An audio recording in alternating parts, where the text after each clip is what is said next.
Selamat sore, selamat kita berjumpa dalam kasih-Nya Tuhan Yesus. Saya menyampaikan terima kasih Pak Herman bersama Ibu, bersama keluarga yang sudah percayakan saya untuk sampaikan firman pada hari ini.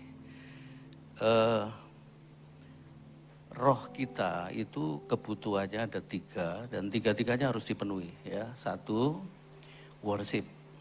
Ini penting ya.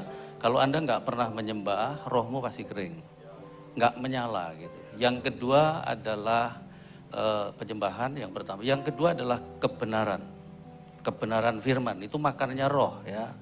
Gitu. Terus yang ketiga adalah fellowship, persekutuan. Makanya makin lama kita ngumpet, makin lama kita sembunyi, roh kita lama-lama padam.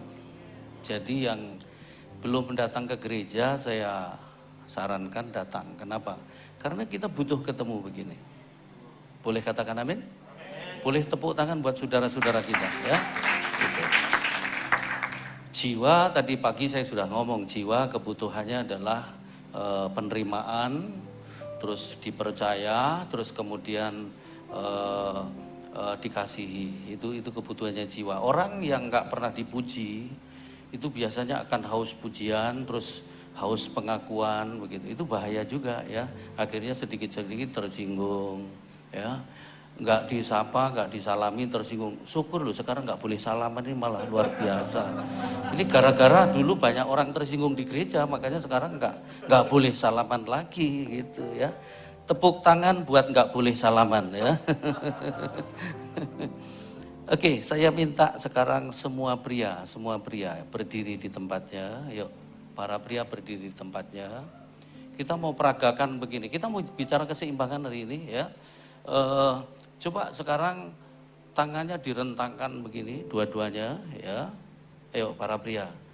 Terus kemudian tutup mata rapet-rapet. Terus angkat kaki kiri. Tutup matanya ya. Susah ya? Susah, oke. Sekarang ganti, kaki kanan, coba kaki kanan yang diangkat. Tetap tutup mata. Nyentuh bangku dia ya. Susah ya? Nah sekarang supaya mudah begini. Anda rentangkan tangan, angkat kaki kiri, terus melek lebar-lebar, semua lihat saya. Lebih mudah enggak? Ya, kenapa bisa lebih mudah? Karena melek. Gitu. Sekarang duduk saya jelaskan ya. Jadi begini Bapak Ibu ya. Awal sebuah keseimbangan itu harus berani begini. Buka mata lebar-lebar, fokus kepada Tuhan. Terus begini, berani melihat kebenaran sebagai kebenaran dan berani mengatakan itu adalah benar dan berani bersaksi bahwa itu adalah kebenaran. Boleh katakan amin? Buka mata lebar-lebar, berani melihat dosa, itu adalah dosa dan berani mengatakan itu adalah dosa. Selama Anda nggak mau melek mata dan melihat yang benar, melihat yang dosa, maka Anda nggak akan pernah seimbang. Ya. Anda tulis yang saya ngomong ini prinsip-prinsip dari mentor saya, dari guru saya, berkata begini, keseimbangan adalah kunci kehidupan. Jadi kalau Anda seimbang itu sama dengan memegang kunci kehidupan. Boleh katakan amin? Sebab apa? Kalau Anda nggak seimbang kayak Anda berdiri tadi loh, tutup mata ya, terus kemudian jatuh, pasti jatuh gitu. Tapi kalau Anda seimbang, sesulit apapun Anda akan tetap tegak berdiri. Ya, dan awal keseimbangan adalah buka mata, lihat dosa sebagai dosa, lihat kebenaran sebagai kebenaran dan berani menyaksikan secara benar. Kira-kira begitu. Keseimbangan adalah kunci kehidupan. Jadi kalau Anda seimbang, ya, keseimbangan antara pemasukan sama pengeluaran, ya, antara pelayanan, pekerjaan dan keluarga, gitu, itu sama dengan pegang kunci. Kalau nggak seimbang, Anda pasti jatuh. Terus kemudian Anda tulis lagi begini, komunikasi adalah dasar kehidupan. Jadi kalau komunikasi keluargamu kuat, maka keluargamu pasti kuat. Kalau komunikasi keluargamu sehat, maka keluargamu pasti sehat juga. Komunikasi itu dasar kehidupan. Jadi kalau Anda nggak punya komunikasi, nggak bangun komunikasi, Anda kehilangan dasar. Ya. Lalu kemudian kesepakatan adalah kuasa kehidupan.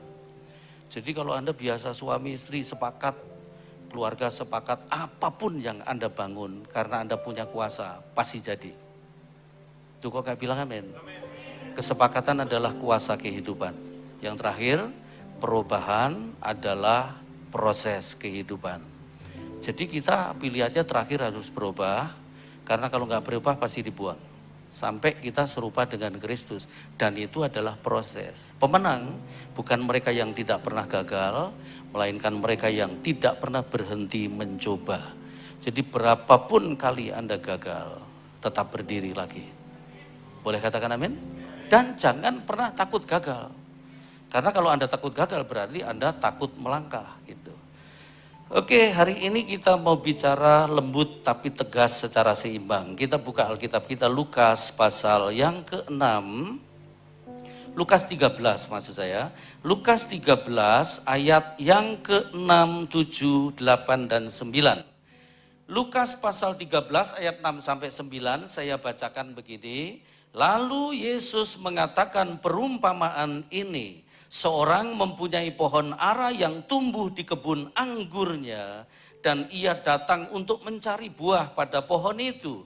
Tetapi ia tidak menemukannya. Lalu ia berkata kepada pengurus kebun anggur itu, sudah 3 tahun aku datang mencari buah pada pohon ara ini, dan aku tidak menemukannya. Tebanglah pohon ini. Untuk apa ia hidup di tanah ini dengan percuma? Jawab orang itu, Tuhan, biarkanlah dia tumbuh tahun ini lagi.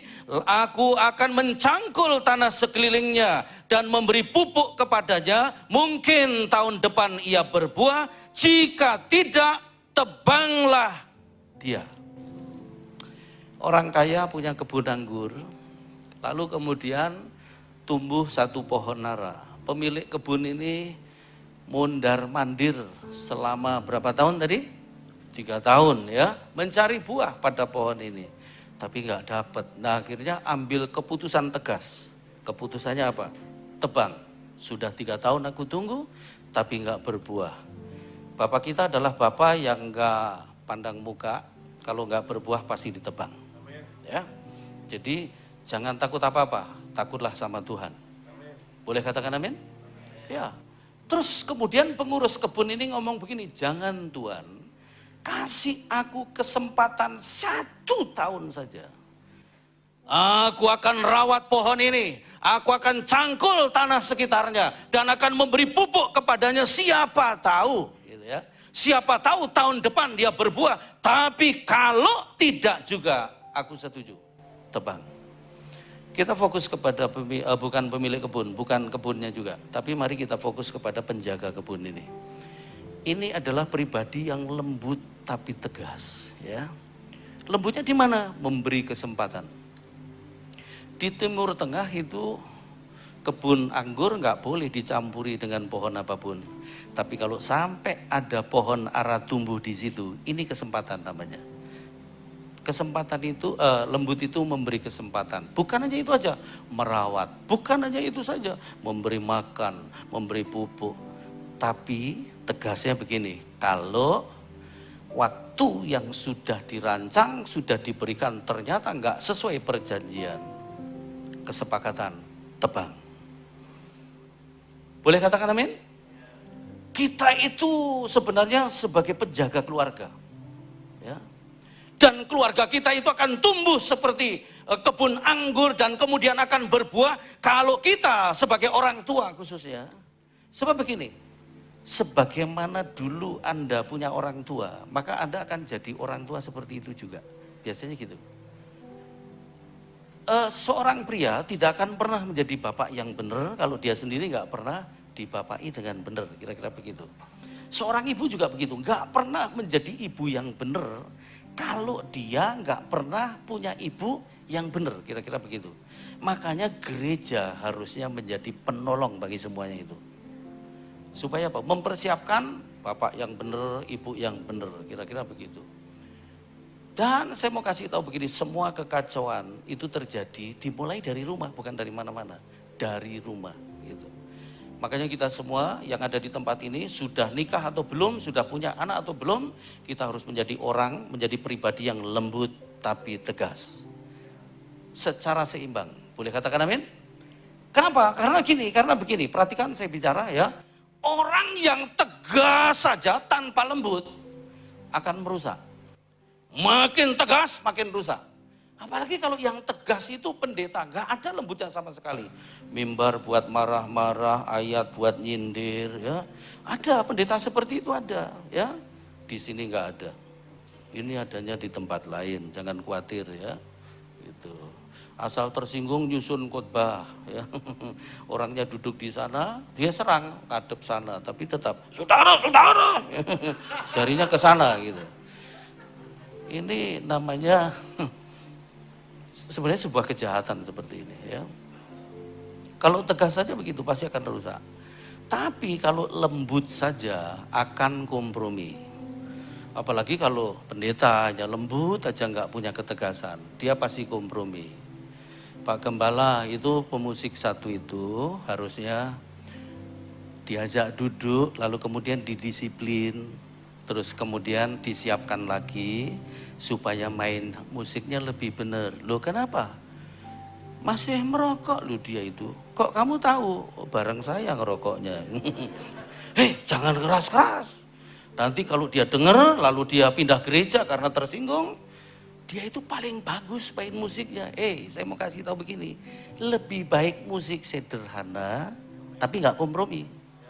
Daripada bagus, tampilannya luar biasa, tapi masih berdosa. Ya itu. Ini di Surabaya nggak ada, di Sulawesi adanya. Tapi masalahnya banyak orang Sulawesi ke Surabaya, nah itu masalahnya. Bilang sebelahmu, aku tahu gereja itu. Pak Gembala itu diaken satu itu harusnya dipanggil dulu itu aja duduk didisiplin. Kenapa? Masih main perempuan dia itu. Kok kamu tahu? Saya yang nyariin. Jangan keras-keras. Nanti kalau dia tersinggung, dia pindah gereja, perpuluhannya korbannya paling besar dia itu. Hei, lebih baik gereja itu uang sedikit tapi bersih daripada campur dosa. Tepuk tangan buat Tuhan yang kudus. Gitu. Jadi kalau kita lembut saja tanpa tegas, pasti kompromi. Makanya kita harus lembut tapi tegas. Boleh katakan amin? Ya. Dan di dunia ini, kita belajar sekarang, ada 4 tipikal orang tua. Nah, Anda jenis mana? Terus kalau Anda masih belum menikah, Anda punya orang tua seperti apa? Karena nanti Anda akan niru dia. Ada 4 tipikal orang tua. Yang pertama begini, ada orang tua yang tinggi tegasnya, rendah lembutnya. Orang tua yang tinggi tegasnya dan rendah lembutnya, itu akan menghasilkan anak-anak pemberontak. Ya. Mungkin di depan Anda enggak, tapi di belakang bisa. Makin tegas tanpa lembut, makin berontak. Dan herannya, banyak orang yang suka seperti ini. Di Jakarta ada itu begitu. Kalau saya, semua seisi rumah itu takut sama saya. Loh, wong ditakutin aja kok bahagia. Kalau dihormati, dikasihi baru bahagia. Dan betul, anak-anak lagi main-main, gaduh, sukacita. Tiba-tiba anak yang paling kecil ngomong, Cik, cepet beresin, Cik, cepet beresin. Kenapa? Papa pulang. Kok kamu tahu? Ini hadiratnya sudah terasa. Itu papa baru belok halaman loh, belum masuk rumah. Cara ngegas mobil, buka pintu gerbang, klakson, hafal pokoknya. Begitu papanya masuk, langsung itu ruang tamu yang tadinya rame jadi sepi. Kenapa? Masuk kamar masing-masing, selep, sepi. Ada monster pulang. Gak usah jadi monster.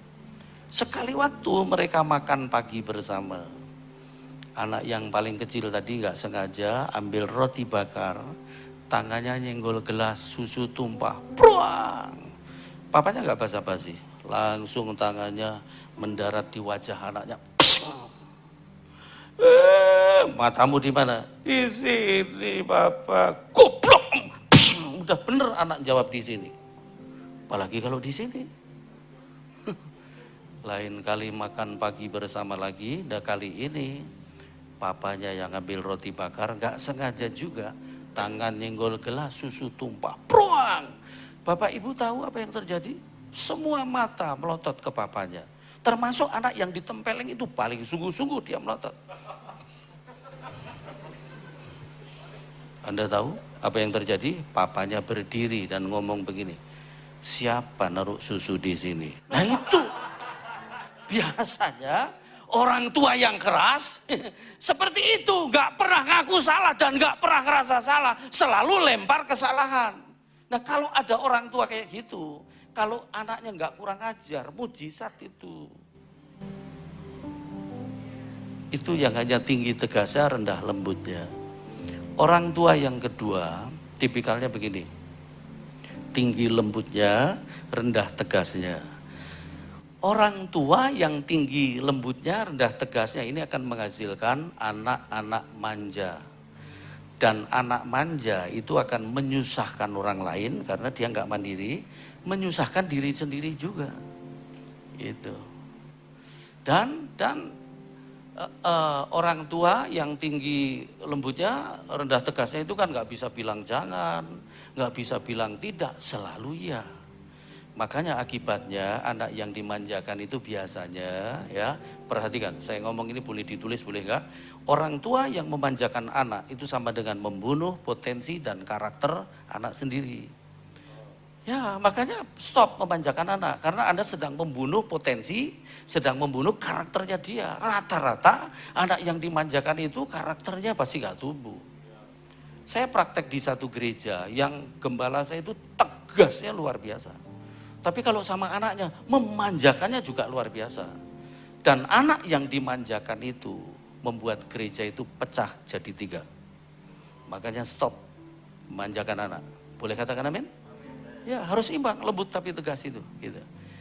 Yang ketiga, ada orang tua yang modelnya begini. Yang ketiga, rendah tegasnya, rendah juga lembutnya. Ini benar-benar no expression. Tidak ada ekspresi sama sekali. Ya.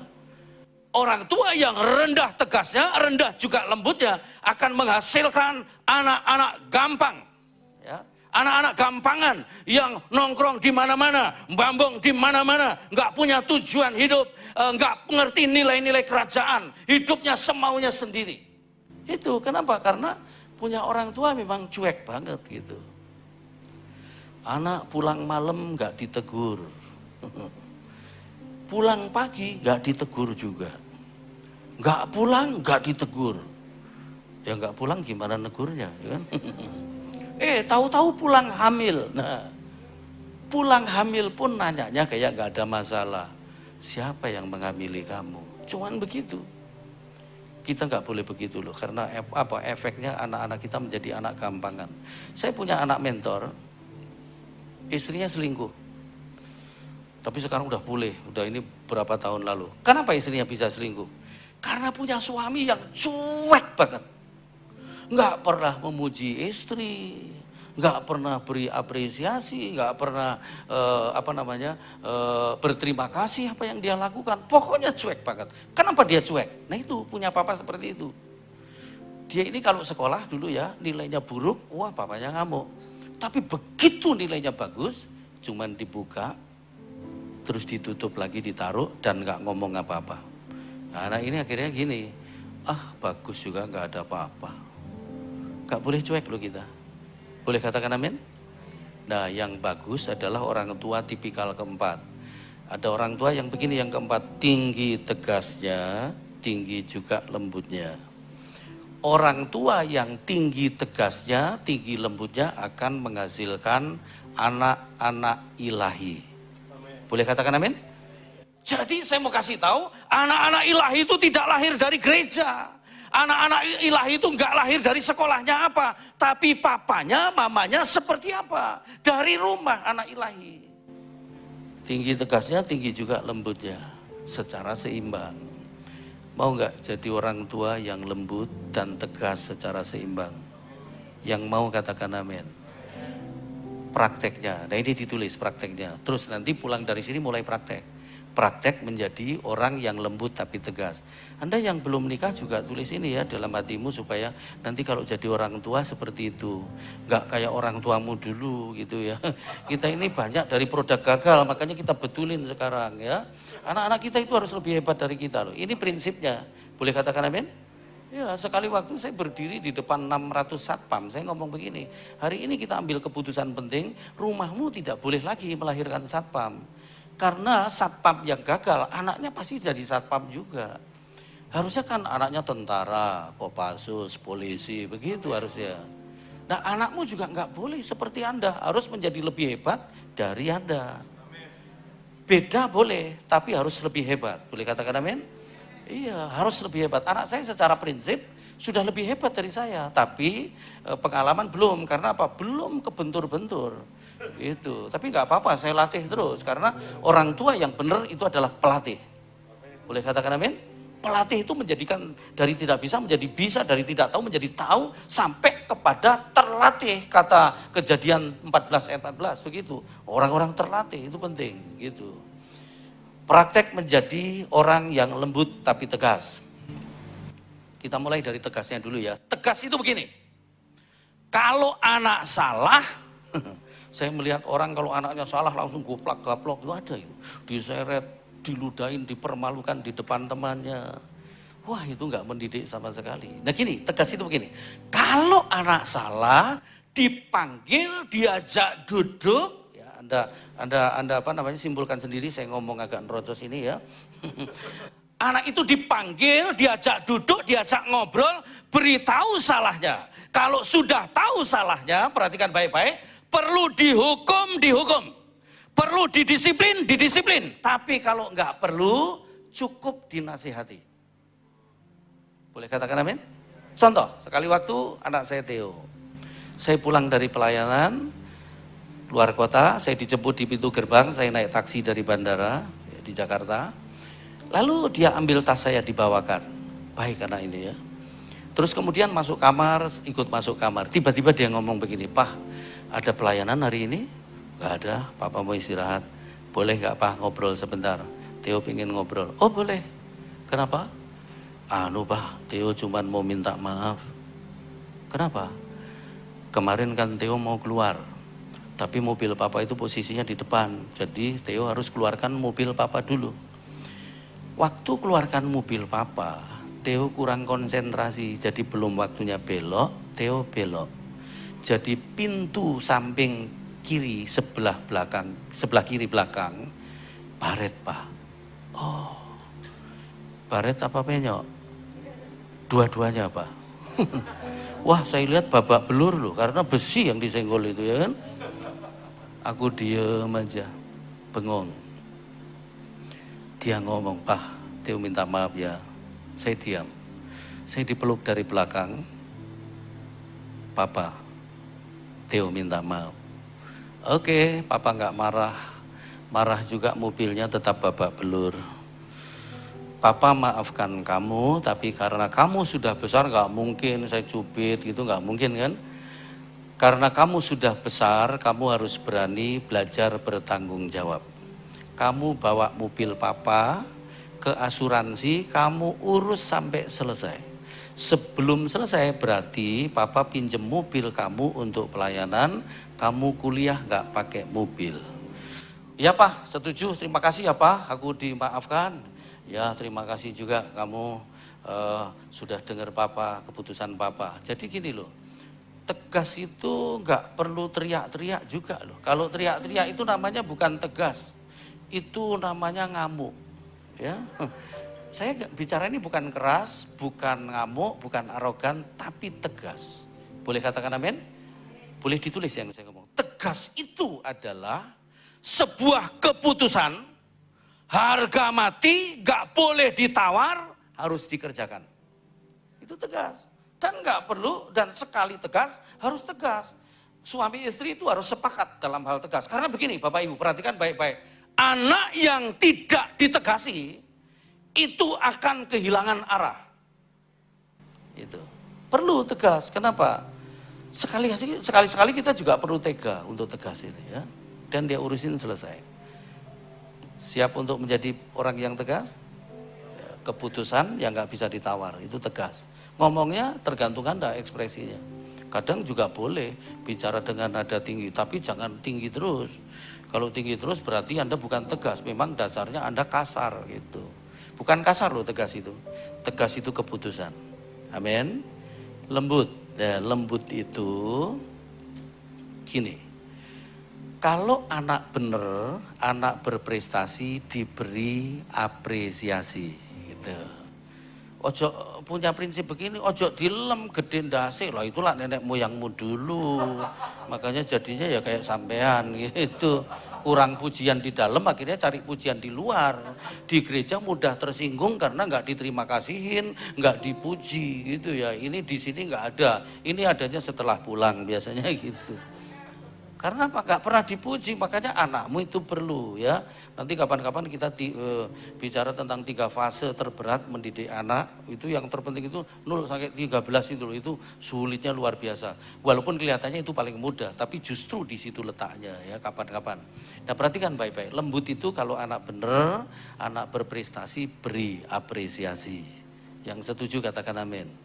Contoh, anak saya tadi Theo, sekali waktu ngomong begini, Pak, hari Sabtu Theo masuk final. Aku sudah berjuang sekian minggu untuk sampai ke final. Bisa nggak Papa nonton? Oh bisa. Itu acara lain saya cancel. Kalau masih bisa di cancel, pasti saya cancel. Demi anak. Jangan korbankan anakmu demi apapun. Boleh katakan amin? Jangan jadi orang yang hebat di luar, tapi Anda keropos di dalam. Lebih baik begini, nggak ada orang muji Anda, tapi anakmu masih menjadikan Anda idola. Daripada Anda diidolakan banyak orang, oh baik luar biasa, tapi anak begini, Bill Gates, gitu, ya kan? Tahu orang tua Bill Gates? Ya kayak sampean itu loh, nanti kita bertobat gitu. Kita nggak usah dipuji orang, yang penting kita itu masih jadi idolanya anak kita sendiri. Boleh katakan amin? Iya, saya nonton, saya bawa istri almarhum sama adiknya di GOR Bandung ya, karena anak saya kuliahnya di Bandung, main basket ya. Final. Saya nyampe GOR Pajajaran sudah terlambat, masuk udah main. Saya mau beritahu, saya mau pastikan bahwa Theo tahu kalau papanya, mamanya, adiknya nonton. Dari tribun, dari atas itu saya teriak kenceng-kenceng. Saya teriak begini, 1, 2, 3. Itu kode saya sama anak saya, Pak. Dia langsung, yes! Keren. Theo, semangat. Saya teriak-teriak sepanjang main. Kayak orang gila, jadi supporter khusus buat anak. Gak apa-apa demi anak, menang dia. Nah begitu menang, saya nggak tunggu dia naik. Saya lari, saya turun ke lapangan, saya peluk dia. Selamat sang pemenang. Gobios, ya bau juga. Tapi nggak apa-apa.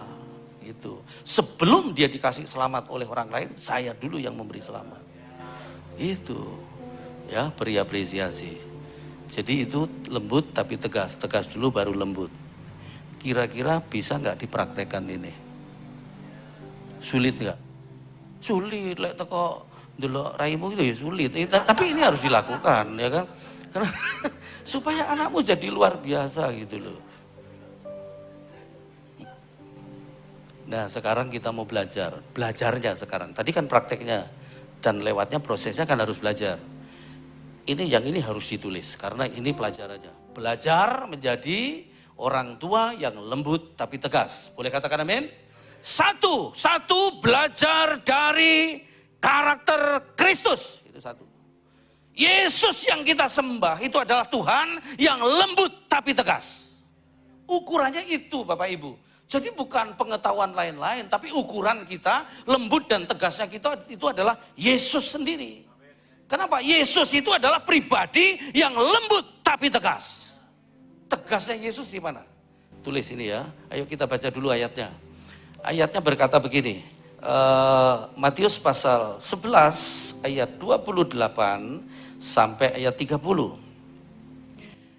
Matius pasal yang ke-11 ayat yang ke-28 sampai 30, Marilah kepadaku semua yang letih lesu dan berbeban berat. Aku akan memberi kelegaan kepadamu. Pikulah kuk yang kupasang dan belajarlah padaku, karena aku lemah lembut dan rendah hati, dan jiwamu akan mendapat ketenangan. Sebab kuk yang kupasang itu enak dan bebanku pun ringan.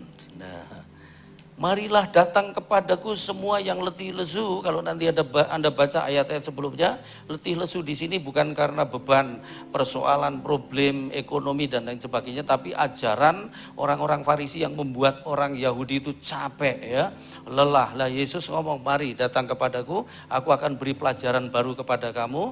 Pikulah kuk yang kupasang dan belajarlah padaku, karena aku lemah lembut. Yesus itu lemah lembut, dia lembut dan tegas ya. Tegasnya Yesus di mana? Lembutnya Yesus di mana? Nah ini Anda tulis ya.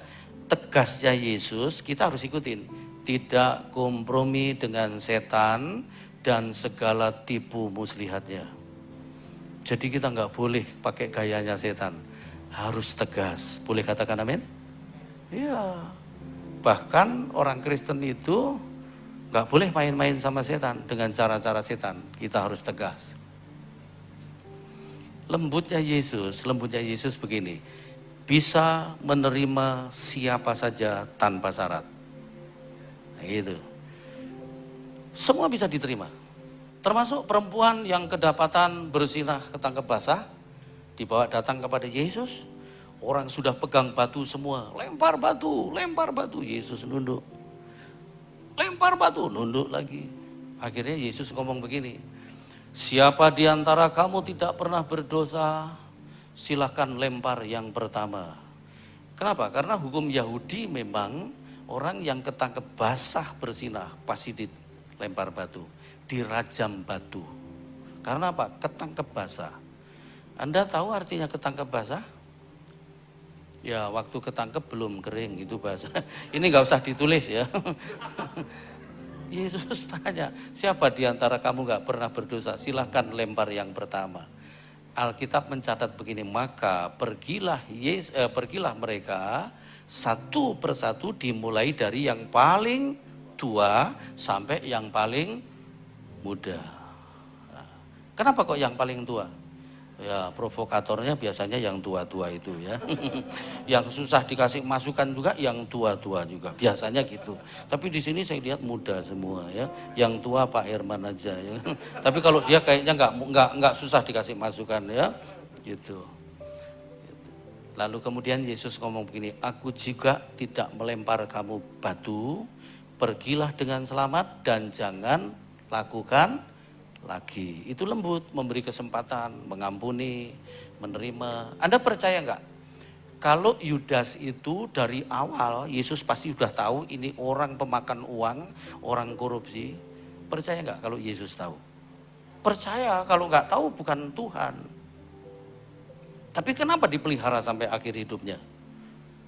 Karena gini prinsipnya, kalau sampai Yudas tukang korupsi ini dipecat, lalu cari pekerjaan di bank lain, korupsi juga. Nah Yesus gak mau lepas orang persoalan. Dan gereja paling seneng buang orang persoalan. Harusnya orang persoalan itu dimuridkan sampai habis waktu, beri kesempatan. Sampai kapan? Terus kayak Yesus, sampai Yudas mati, sampai dia juga mati. Memberi kesempatan itu seperti itu loh. Amin. Hasilnya terserah, karena apa? Yang penting sudah lembut, memberi kesempatan. Yesus adalah pribadi yang lembut tapi tegas. Gitu. Mentor anak juga begitu Pak. Jadi orang tua buat anak itu harus lembut tapi tegas. Boleh katakan amin? Kayak apa kira-kira? Gini, saya kasih gambaran. Ini ada anaknya Rahel kayaknya ya. Betul, bukan? Yo, kamu boleh, oh bukan ya. Yo boleh maju ke depan, kamu, ya kamu, yuk. Nah, kamu kelas berapa? Kelas 1, maaf ya saya mendekat, jangan khawatir saya baru antigen 3 hari lalu dan dinyatakan negatif. Ya. Dan saya rutin lakukan itu. Kelas berapa? 1 SMP. Itu papa ya? Oh Pak Jimmy ya, kamu anaknya Pak Jimmy ternyata. Pak Jimmy kelihatan kayak malaikat hari ini. Gini loh, mentor anak itu nggak boleh melepas anak sendirian.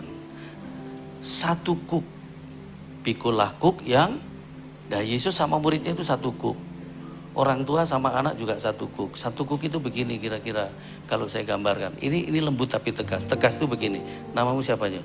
Moses. Moses. Nah, anggap aja saya papamu. Moses, kamu cita-citanya apa? Jadi pengusaha. Jadi pengusaha. Kayak papa? Jangan. Kamu harus lebih besar dari papa 2 atau 3 kali lipat. Amin. Nah kalau saya papamu saya akan ngomong begitu. Kalau gitu papa ajarin kamu bisnis. Ikutin papa mulai sekarang. Jalan sama papa, oke? Melangkah ke depan, tujuannya ke sana ya. Melangkah kaki kiri lebih duluan, hitungan ketiga. Dengar Moses? 1, 2, 3. Tegas tuh begini, tegas tuh begini. Perhatikan saya. Kamu tahu tadi mau dibelokin? Enggak tahu, kaget ya. Belokin anak itu tegas Pak, nggak boleh basa-basi. Tapi Anda juga ikut belok. Jangan kita ngomong begini, belok, tapi Anda nyelonong. Nggak boleh. Ngerti ya? Tegas. Moses, jalannya lebih cepat. Oke? 1, 2, 3. Dia lebih cepat dari saya loh. Menghentikan anak itu juga tegas. Melarang anak itu nggak basa-basi, tegas. Tapi Anda ikut berhenti juga. Jangan ngomong begini, nggak boleh ngerokok ya, tapi mulutmu ngebul terus. Ya dia nggak berhenti. Ini tadi tegas Pak, nggak basa-basi. Pikul kuk, orang tua itu harus ada ikatan batin sama anak. Amin. Lembut itu gini. Moses sekali waktu pasti punya persoalan. Anak saya Theo itu sekali waktu tiba-tiba keluar dari kuliah. Dia di BINUS. Tiba-tiba sudah 6 bulan dia gak kuliah. Dan keluar. Kenapa? Ternyata begini, karena istri saya itu kan almarhum orang Kupang. Jadi anak saya ini kulitnya paling hitam di kampus itu. Terus dibully dari anak-anak orang Cina yang dari daerah. Ngamuk dia, tempeleng anak orang. Jadi persoalan. Saya dampingi. Kalau anak punya persoalan jangan dibuang. Dampingi. Kasih keyakinan bahwa Anda beri rasa aman. Gitu Moses. Papa tahu, gitu harusnya ya, kamu punya persoalan. Yuk, Papa ajarin kamu menyelesaikan, kamu ikuti cara Papa. Dengar Moses? Ya, tutup matamu, Papa tuntun kamu. Percayakan sama Papa. Oke, tutup matamu ya, aku tuntun kamu. Nah, gini Pak. Gitu. Oke, Moses buka mata, itu papamu yang asli. Ya. Papa yang palsu sekarang balik ke atas ya. Silakan. Itu, jadi lembut tapi tegas itu, Anda belajar bersama sama anak. Boleh katakan amin? Jangan Anda cuma tegas, tapi untuk anak Anda sendiri nggak tegas gitu loh. Ini caranya Yesus. Yang kedua, yang pertama belajar dari karakternya Yesus. Yang kedua belajar dari hatinya Bapa di surga. Filipus berkata begini, Yohanes 14 ayat yang ke-8 dan 9. Yohanes pasal 14 ayat 8 dan 9 ayat itu berkata begini. Kata Filipus kepadanya, Tuhan, tunjukkanlah Bapa itu kepada kami. Itu sudah cukup bagi kami. Yesus berkata kepadanya, telah sekian lama aku bersama-sama kamu, Filipus, namun engkau tidak mengenal aku. Barang siapa telah melihat aku, ia telah melihat Bapa. Bagaimana engkau berkata, tunjukkanlah Bapa itu kepada kami. Saya mau kasih tahu dulu, Bapa kita di surga itu adalah Bapa yang lembut tapi tegas. Boleh katakan amin? Tegasnya Bapa di mana? Tulis sekarang. Tegasnya Bapa itu begini, tidak kompromi dengan dosa. Makanya ketika Yesus disalib, dia teriaknya begini, Eli, Eli lama sabachthani. Artinya, Bapakku, kenapa kau tinggalkan aku? Anda harus percaya bahwa ketika Yesus disalib, dia itu ditinggal sama Bapa. Kenapa? Karena Bapa tidak mau melihat dosa. Justru Bapa itu cenderung jijik terhadap dosa. Nah, kalau mau jadi orang tua yang tegas, ukurannya adalah tidak kompromi dengan dosa. Boleh katakan amin? Jangan kompromi dengan dosa.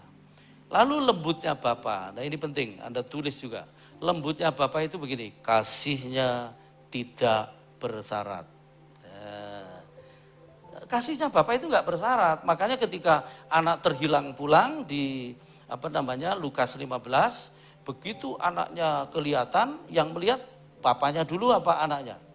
Bapaknya. Dan bapaknya langsung bersukacita, langsung teriak-teriak panggil hamba-hambanya. Dia berkata begini, hei, ambil lembu yang tambun, ambil jubah, ambil tongkat, ambil cincin. Mari kita bikin pesta, anak bandel pulang.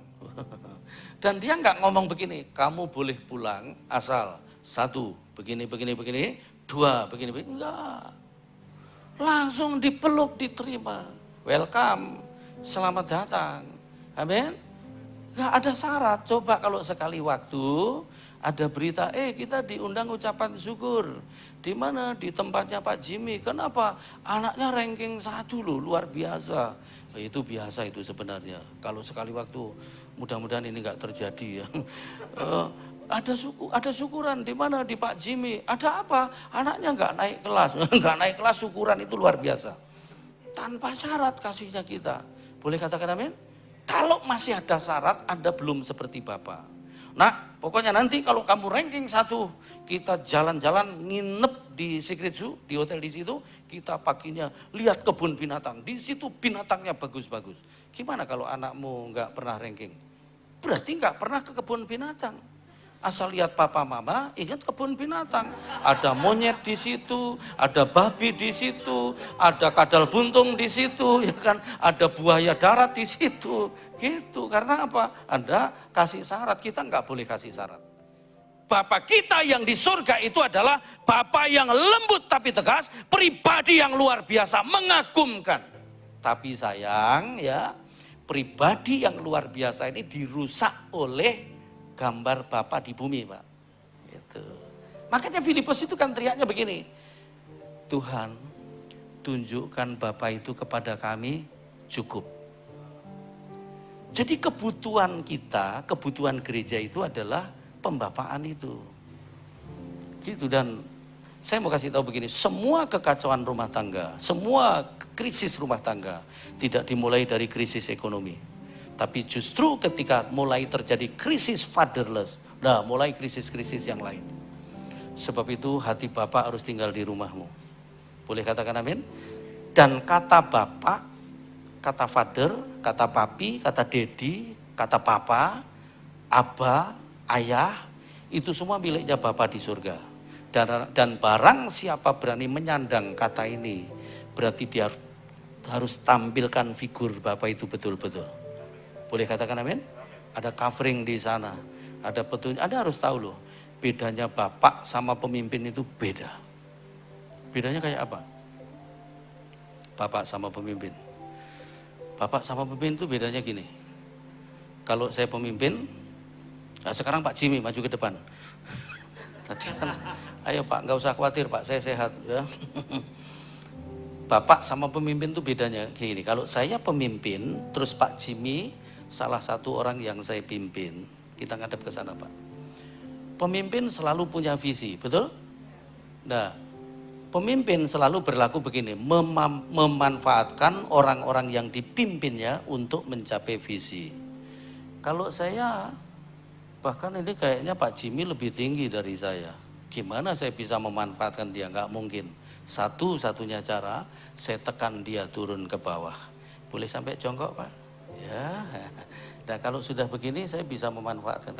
Tapi kalau Bapak beda, Bapak juga punya visi. Tapi Bapak selalu begini, mengangkat anak-anak, terus menggandeng anak-anak, berjalan bersama anak-anak menuju visi. Dan membuat anak itu jalannya lebih cepat dan lebih hebat. Kira-kira begitu, sampai ditinggalkan begini. Ngerti maksud saya? Ya. Jadi anak-anakmu harus lebih hebat dari Anda. Caranya gimana? Lembut tapi tegas. Kalau ini baru dasar loh, belum yang lain-lain. Pak Jimmy silahkan. Oh sudah balik sendiri. Luar biasa. Tepuk tangan buat Tuhan Yesus. Ya. Saya hampir di setiap kota pasti punya anak mentor yang saya bapai benar-benar. Satu anak muda di tempat saya, umurnya 22, namanya Chris. Pertama datang, saya langsung tanya begini, Chris, apa cita-citamu? Cita-citaku begini Pak, kalau sudah siap pulang kampung, duel sama papa. Loh, itu bukan cita-cita, itu kepahitan. Loh kenapa? Ayo cerita. Tak bongkar itu. Nah saya kalau membapai selalu saya bongkar dulu Pak batinnya. Karena kalau batinnya nggak bersih nggak bisa diajak jalan bareng ya kan. Terus kemudian saya suruh cerita. Salah satunya dia ngomong begini, Pak, ketika saya masih kecil, saya itu melihat papa saya selingkuh. Nah saya adukan ke mama, saya pikir supaya bertobat. Ternyata nggak bertobat Pak. Malah marah, dia ngamuk. Saya dikejar-kejar pakai cangkul Pak. Dan cangkul itu saya simpen sampai hari ini. Nanti kalau sudah kuat, tak cangkul kepala papaku. Ini kasus begini nggak sedikit loh Pak, banyak. Rata-rata bapak itu membuat pahit anak itu banyak sekali. Dan saya berharap gereja ini betul-betul menjadi bapak bagi semua jemaat. Amin. Karena itu kebutuhannya. Tunjukkan bapak itu. Tunjukkan sosok itu. Tunjukkan karakter itu. Yang lembut tapi tegas itu. Saya bimbing anak ini ya. Sekali waktu ya, setiap pagi tak kasih firman, tak doain, tumpang tangan, peluk dia ya. Sekali waktu saya ngobrol sama dia, tiba-tiba terlintas di pikiran saya itu gini, kenapa sih Yusuf itu hebat gitu, kuat dibanding dengan saudara-saudaranya yang lain. Saya tanya begini sama dia, Chris, itu waktu Yusuf diganggu istri Potifar, itu percaya nggak kalau istri Potifar itu cantik banget? Percaya Pak, saya baru baca itu Pak. Bacaan saya baru di situ. Oh ya, saya juga percaya Chris. Dan mungkin istri Potifar itu sudah setengah telanjang, dia ganggu Yusuf. Dan Yusuf masih bisa mampu lari dari godaan itu loh. Saya tanya begini, kalau seandainya nih Chris, kalau kamu yang jadi Yusuf kira-kira gimana? Dia nggak bisa jawab loh. Dan untungnya dia nggak nanya, kalau bapak yang jadi Yusuf, nah kalau malah repot ya kan? Untung nggak nanya begitu ya kan. Kalau ditanya begitu aku juga kelabakan, saya juga doa jangan sampai nanya balik gitu ya kan. Nah pertanyaannya kenapa Yusuf ini lebih hebat dari anak-anaknya yang lain, dari papanya, dari anak Yakub. Nanti Anda baca di dalam Kejadian 37 itu begini, Yusuf itu dikasihi lebih dari saudaranya yang lain. Nah kata lebih dari saudaranya yang lain ini jangan dianggap pilih kasih loh. Ini adalah kasih yang utuh gitu loh. Jadi anak-anak kita itu supaya kuat, moralnya kuat, mentalnya kuat, karakternya kuat, harus dibapai secara benar, dikasih dengan kasih satu arah, kasih yang tanpa syarat. Kalau pakai syarat pasti menghasilkan pribadi yang bersaing, pribadi yang nggak utuh begitu. Makanya kasih secara satu arah begitu.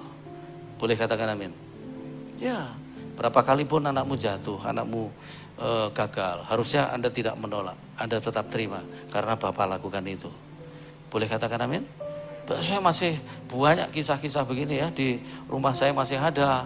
Tapi intinya saya mau kasih tahu, anak hebat itu adalah anak-anak yang dibapai secara baik, secara benar. Ada di rumahnya masing-masing. Hari ini nggak tahu kondisi rumah Anda seperti apa, tapi intinya hari ini saya ingin supaya Anda betul-betul berdiri menjadi orang yang lembut tapi tegas, menghasilkan anak-anak yang berkarakter ilahi. Boleh katakan amin? Jadi bukan anak-anak yang berantakan, bukan anak-anak yang, nggak ada loh satu anak pun yang dilahirkan tanpa rancangan Tuhan. Semua dalam rancangannya. Hebat atau tidak hebat tergantung di tangan siapa. Dan tanganmu lah yang paling bertanggung jawab anakmu jadi seperti apa. Jangan diserahkan kepada siapapun. Boleh katakan amin. Saya ini sayang sama cucu, tapi saya nggak mau ambil alih karena ada prinsip begini. Opa oma itu adalah pemberi kasih sayang yang melimpah-limpah, tapi dia bukan pendidik yang tepat. pendidik yang tepat itu adalah tangan papa mamanya. Makanya kalau anakmu masih umur 0 sampai 13, usahakan Anda punya waktu banyak buat mereka. Karena apa? Mereka punya dua kebutuhan. Keteladanan Anda suami istri, hidupmu benar dua-duanya. Terus kemudian yang kedua, kehadiran. Kapan harus hadir? Nanti kita bahas bersama-sama kalau kita udah ketemu lagi ya. Tapi intinya hari ini Anda mesti menjadi pribadi yang lembut tapi tegas. Boleh katakan amin? Mari kita tundukkan kepala, kita pejamkan mata. Bapa, sentuh hatiku. Kita nyanyikan pujian ini. Haleluya. Terima kasih. Oh, sentuh hatiku, ubah hidupku menjadi yang baru, bagai emas yang murni. Kau membentuk bejana hatiku. Bapa, ajarku mengerti sebuah kasih yang selalu memberi air mengalir yang tiada pernah berhenti.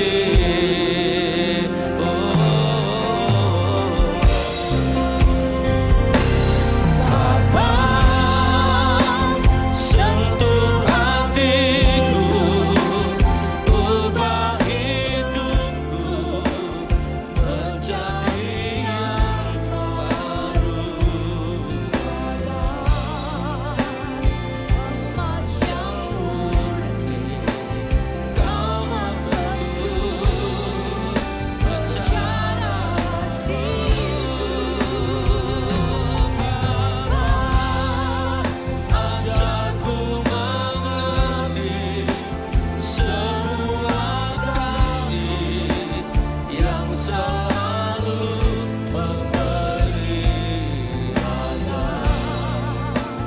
air mengalir yang tiada pernah berhenti. Ayo semua orang tua, tanganmu begini. Anak-anak muda juga tangannya begini. Yuk. Lalu arahkan wajahmu ke dua telapak tanganmu itu begini ya. Arahkan wajahmu ke situ, fokus. Ayo, arahkan wajahmu, matamu ke kedua tanganmu itu lalu fokus. Sekarang tutup mata, tetap seperti itu. Bayangkan yang di tanganmu itu adalah anak-anakmu. Mereka mau jadi seperti apa ke depan, tanganmu yang menentukan. Walaupun Tuhan yang punya keputusan, tapi tanganmu yang menentukan. Jadi mulai hari ini, tanganmu tidak lagi untuk menyakiti mereka, tapi untuk mengasihi mereka. Tanganmu bukan untuk mengambil, tapi melengkapi yang sudah ada pada mereka. Tanganmu bukan lagi untuk menghambat, tapi mempercepat langkah mereka, menjadikan mereka kuat. Anak-anak muda juga begitu. Bayangkan yang di tanganmu itu orang tuamu. Seperti apa kau dibesarkan oleh mereka. Kalau ternyata salah, jangan sakit hati, tapi lepaskan pengampunan buat mereka. Bapak Ibu yang ada di sini, saya ingin Anda tetap meletakkan anak-anakmu di tanganmu. Jangan dilepas kepada siapapun. Jangan dipercayakan kepada siapapun karena Tuhan yang memberi kepada Anda. Lalu kemudian saya beri waktu 1 menit. Doakan mereka satu persatu. Di tanganmu. Bawa mereka kepada pemiliknya. Pemilik kebun itu yaitu Bapa di surga. Doakan. Terus sebut namanya satu persatu. Haleluya. Terima kasih.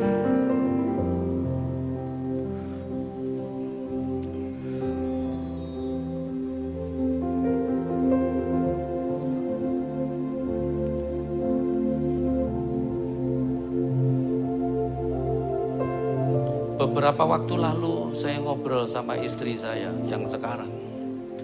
Dia punya anak 4, tapi dia pernah melakukan kesalahan.